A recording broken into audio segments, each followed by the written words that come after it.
Et bonsoir à tous, vous êtes sur Retour Critique, l'émission où on va parler d'un jeu de rôle, on va en parler en détail. C'est un jeu auquel on a joué, c'est un jeu qu'on apprécie, et surtout c'est un jeu qui est disponible dans le commerce. Cette fois-ci je suis avec Pierre du Club Calliope. Non, bon, on fera avec.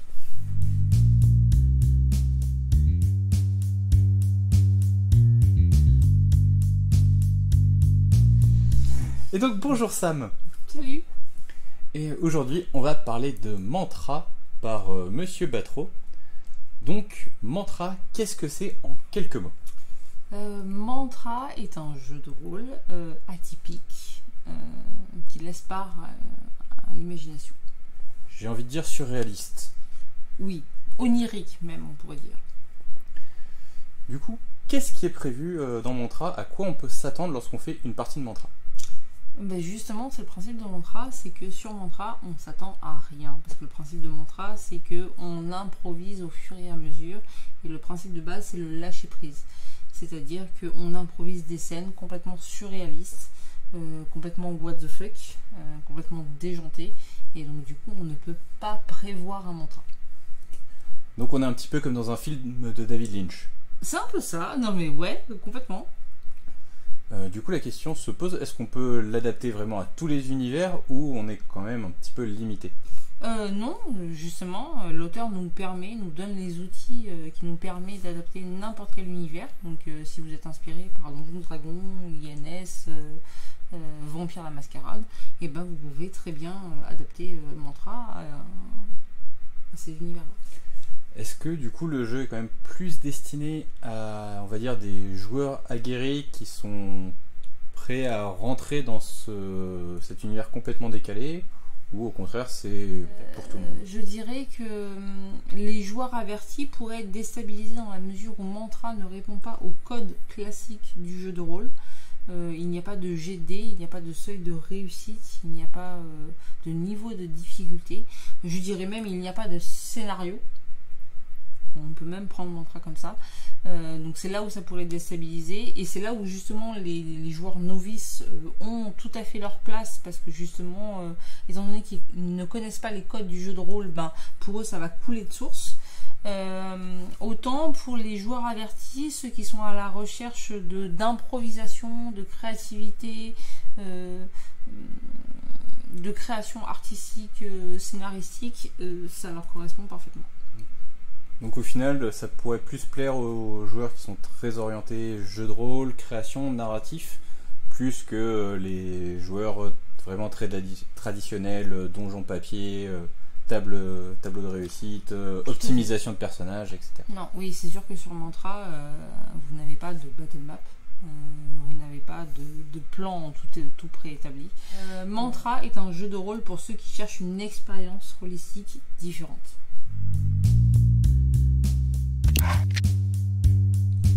Donc on va parler un petit peu de son univers si particulier. Donc déjà le mantra, qu'on va appeler le mantra classique, car il y a deux mantras. Quel est l'univers de Mantra? L'univers de Mantra, donc Mantra propose de jouer aux joueurs des explorateurs de rêves. C'est-à-dire que pendant qu'ils dorment, ils ont des rêves, et pendant ces rêves, ils vivent des aventures. Ils vivent des aventures qui sont liées à leur vie antérieure. Ils vivent des aventures dans d'autres mondes.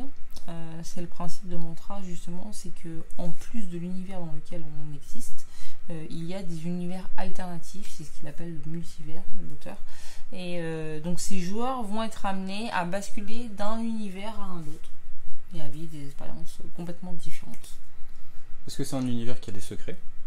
C'est un univers qui a des secrets. Quand on pousse l'histoire du jeu jusqu'au bout, c'est un univers qui a des secrets et qui mérite vraiment d'être découvert.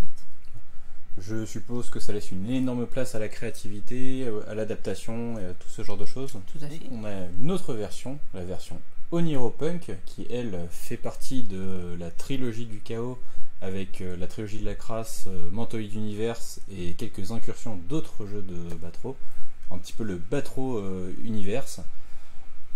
Donc, par contre, dans Oniropunk, on part sur quelque chose de moins glamour. Est-ce que tu peux un peu nous parler de l'univers d'Oniropunk? C'est celui avec lequel j'ai plus d'affect, justement, Oneiropunk.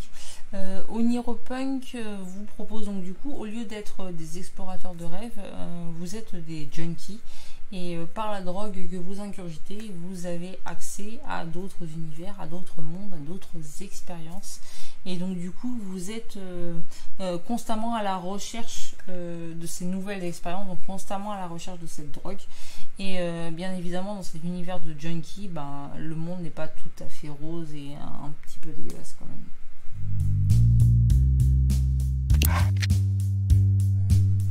Donc bien évidemment, on est sur un système de jeu qui est très spécifique, on n'est pas sur du Savage World ou du Donjons et Dragons. Donc de quoi on a besoin si on veut jouer à Mantra? Déjà, on n'a pas besoin de dés sur Mantra. On n'a pas besoin de dés. Ce qu'on a besoin, c'est d'une feuille, d'un stylo. Le principe du système de jeu, c'est qu'il est basé sur des mots-clés qui sont inscrits sur la feuille de personnage, sur des cut-up qui sont des mots inscrits sur une feuille et ensuite déchirés et mis à disposition des joueurs, et sur des billes. Du coup, qu'apporte ce système de jeu à l'expérience?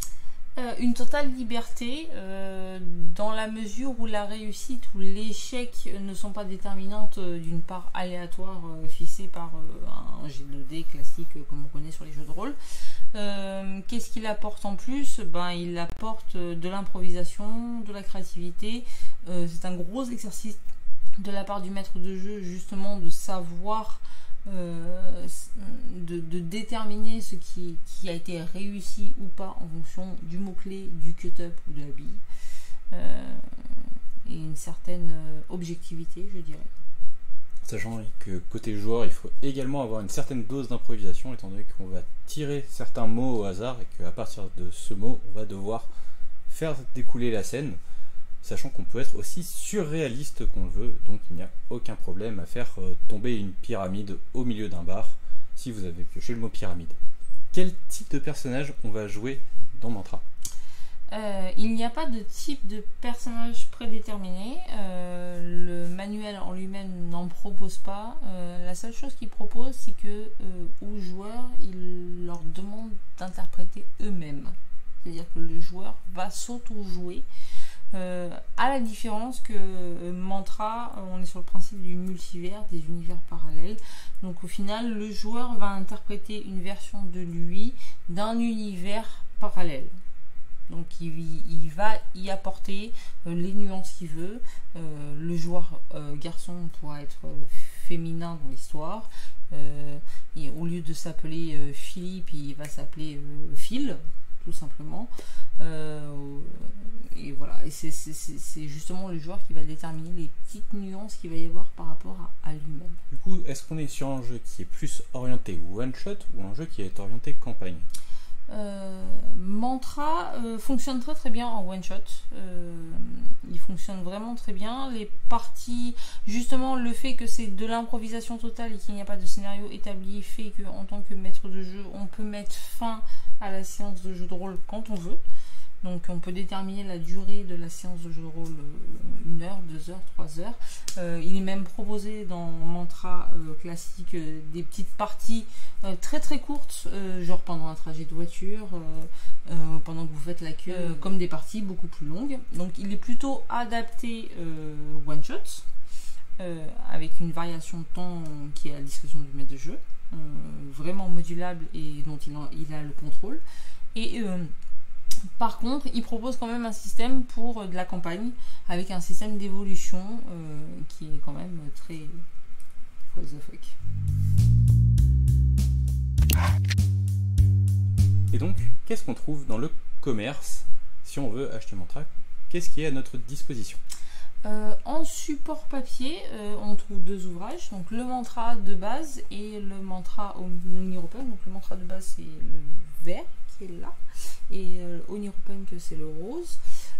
Ils sont disponibles également en version PDF sur Lulu. À ça s'adjoint des propositions de scénarios campagne. Comme je vous ai dit, la construction des scénarios de Mantra est très subjective en fonction du maître de jeu. Donc on va dire scénario campagne, dont une très intéressante qui s'appelle l'Empire du Lion, que je suggère à tout le monde.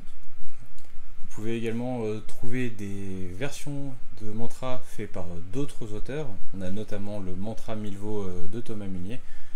Bref, il y a tout un mini mantraverse qui est disponible et en plus la plupart est gratuite. C'est tout le principe de mantra justement, c'est qu'il peut être adapté à plein d'univers différents et il y a certains auteurs qui se sont intéressés à l'univers de mantra proposé par Batro et qui ont fait une collaboration. Donc du coup justement Milvaux qui a proposé un crossover mantra Milvaux, très intéressant également. Question: quel supplément tu aimerais voir pour mantra? Un petit peu plus de lore sur l'autre monde. Donc l'auteur, malgré que j'ai dit précédemment que justement mantra c'était de l'improvisation, l'auteur nous fournit suffisamment de lore pour nous permettre de créer de l'improvisation à partir de son univers, de son multivers justement, et il nous propose donc du coup ce qu'on appelle l'autre monde, qui est le monde en dehors des univers. Et donc s'il y avait un petit peu plus d'informations là-dessus, ce serait cool. Il y en a déjà pas mal, mais encore plus, ce serait bien. Alors j'avoue que de mon côté, un petit bout de mantra orienté du côté des mouches de la trilogie, ça m'intéresserait pas mal. Effectivement, ce qu'il faut savoir en fait, c'est que l'auteur justement a créé plusieurs jeux de rôle. Donc il y a eu Mantra, dont on est en train de parler. Il y a eu, juste avant la trilogie de la crasse et après coup, Mantoid Universe. Donc ils sont 3 univers complètement distincts. Là où est toute l'intelligence de l'auteur, c'est qu'il a réussi à les relier par un lore commun. C'est le principe de son multivers. Et ce qui fait que quand vous jouez à l'un, bah, finalement vous jouez un petit peu à l'autre.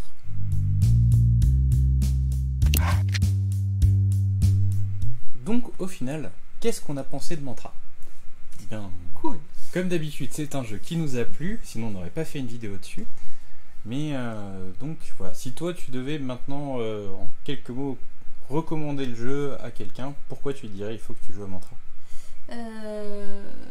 Pour ceux qui sont à la recherche de parties atypiques, de parties fun, de parties complètement what the fuck et qui veulent s'affranchir des règles classiques du jeu de rôle, du jeu de rôle classique même je dirais, et ben jouez à Mantra, parce que Mantra vous permet tout ça, vous permet de suivre les règles quand vous avez envie de suivre les règles et de vous en affranchir quand vous voulez vous en affranchir.